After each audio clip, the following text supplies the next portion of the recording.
In this quick video, I'll show you how to download complete playlist from YouTube in laptop.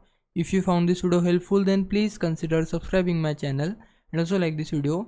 Firstly, open YouTube in your computer and then sign in here with your Google account and search here the playlist name which you want to download. I want to download this playlist. I'll search it here, then open the playlist, and from here you can see there is download option under the video, but it will only download this particular video. I want to download the complete playlist. So for that, what we need to do is tap on the three dots which will be available on top of playlist. Once you tap on it, click on save playlist to library and it will be saved inside your library. To view it, we need to tap on these three lines which are on left side. Once you tap on it, go to playlist section from this panel. Once you go in it, you will see your playlist here. Tap on view full playlist which will be under your playlist. Once you tap on it, it will show you all of your playlist videos. Now we just need to tap on this download icon inside of our playlist and it will start downloading all of your videos from your playlist at once.